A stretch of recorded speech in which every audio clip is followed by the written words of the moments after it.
Hey everyone, how's it going? Well, I'm back at the South Farm. Today is June 7th, and I haven't been here since I finished, and the wheat is looking really good. It is dry though. Could use rain. Like if you dig down, there's moisture deep down. Here I'm just at my end row here.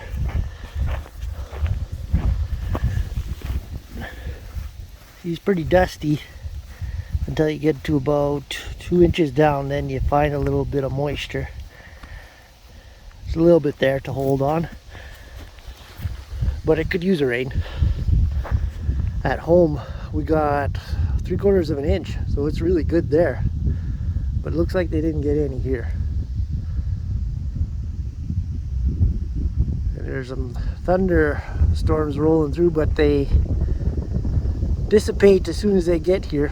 Like I've been here for an hour now and picking rocks here. There's some rocks in this area, and it looks like it's going to be something, and there's nothing.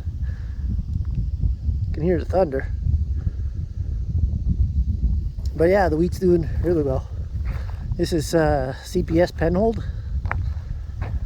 and this is my second year growing it. And I seeded it really heavy this year. I was told that you should be seeding CPS on the heavier side, so I went to 150 pounds an acre, and it looks better than the stuff I seeded last year. Last year I seeded it on a 50-acre piece, and I put it at I think it was 120 on the nose. So this year, yeah, I went to 150. I think it was 150. Maybe it was a little more. Pretty sure it was 150. So yeah, it's coming in not bad. Now I'm just gonna go have a look at the oats here. And the oats is over there, which you can't really tell the difference, but as soon as I get up there, you'll see.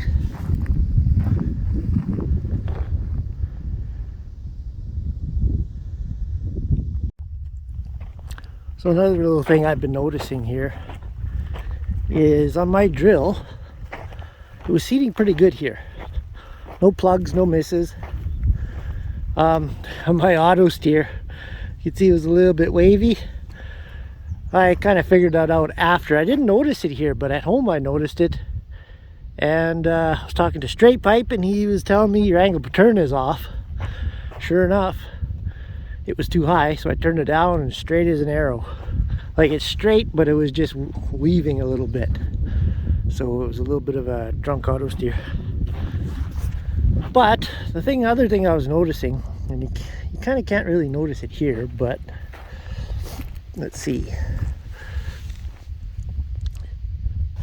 Some of my rows, you could tell they're kind of, some rows are seeded thicker than others. And that's kind of the distributor on the towers on the air seeder, where all the hoses go in, and then it distributes the seed to each row. You kind of can't really tell here, but I could tell some of them are seeding a little bit thicker than others. And what I think, see, like this one right here. See, like this row here, it's not as much as this row. It's a little bit less. You can't tell when you're standing up, but when you kind of look straight down, you can see this one's got lots, this one's got less, that one's got lots.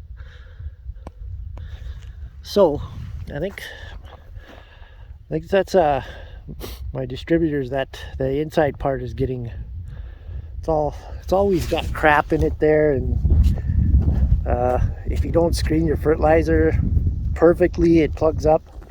So there might have been a little bit of junk there, so it wouldn't let the seed go through.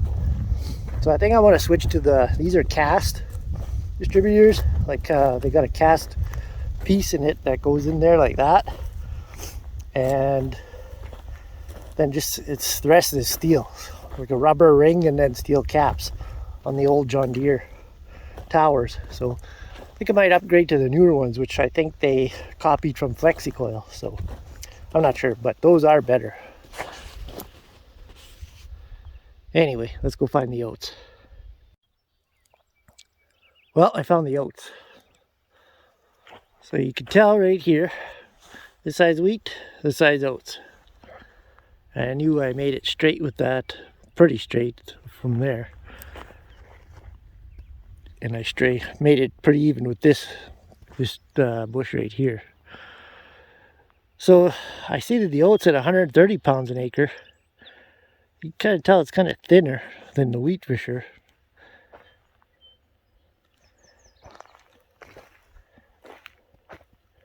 Plus this was the last that I seeded here, so it's the last to come up. But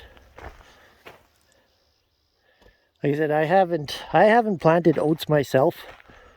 Like I think the last time we seeded oats was gosh, maybe 2011, 12 maybe. 2011, 12, 13, somewhere around there. And I didn't seed it. So I never really paid attention to how many pounds an acre to seed it. I know oats is 34 pounds, but that's like the standard, but there's a lot of oats that's heavier than that. So I went heavier with the heavier weight. So yeah, it should be pretty good though. There is definitely more moisture in this area. I'm just looking for the broadleaves and I really don't see too many. Not yet, maybe if it rains. There's some volunteer canola I see coming. Like right there. And then we got some of the weeds coming up there. That's normal. Overall it's not too bad though. I did cut the fertilizer down too, so the wheat got a lot of fertilizer. The oats, I cut it down because you don't need as much with the oats. And I don't want it to lay down either. Oats is, you put too much, you seed it on a good chunk of dirt and you put some fertilizer to it, it'll lodge pretty easy. See, this is what I'm talking about here.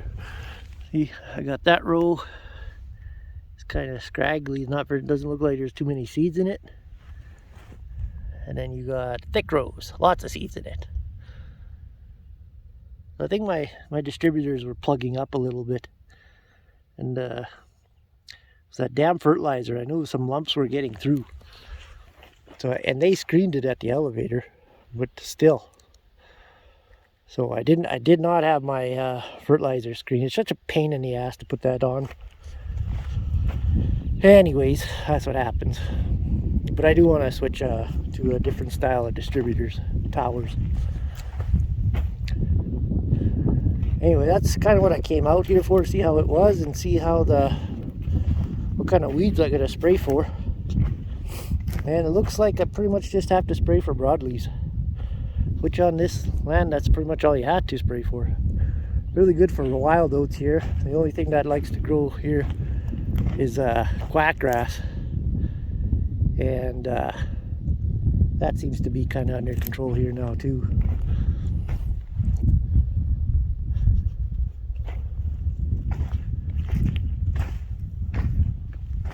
Kind of like a bare spot there.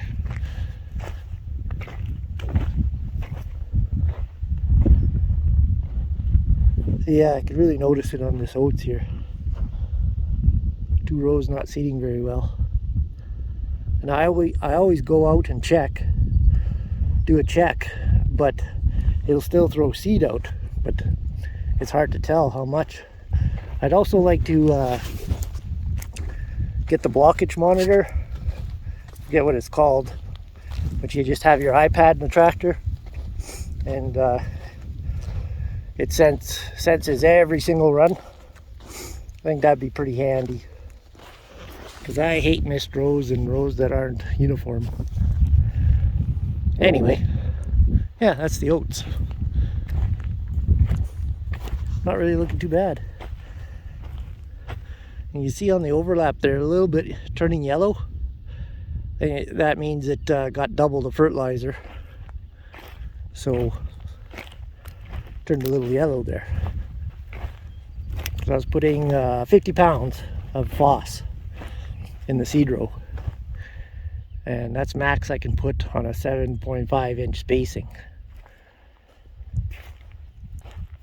So yeah, you do a little bit of overlap.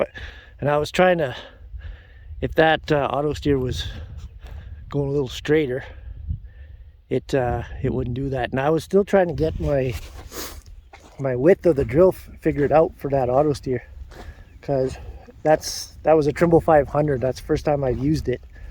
I've always used the 750, and on the 750 the width was different on there, on a different tractor too. So I was still trying to get that width figured out.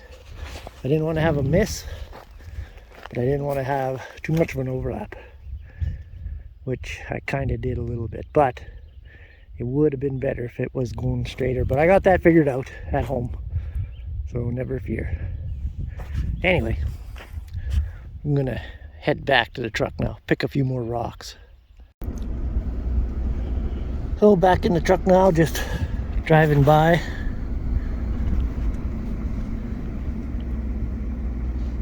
Looking pretty good there. Got a little bit of a shower just now, so. But looking at the weeds, if it doesn't rain, not very many of them are gonna come up, because it's very dry on top, and that's where most of the weeds are. So yeah, I didn't see too many. We saw some thistle, mare's tail, which always grows here, and volunteer canola, and that other one, little stinky weed. It's not stinkweed. Well, it could be stinkweed, because stinkweed grows here pretty good. So those ones right now. Other than that, there's nothing. But there's not much of it. Like, you gotta look hard just to try and find any. So if I can get a rain on here before I get the sprayer out here, it'd be good. Anyway, I'm headed home. So we'll talk to you all later.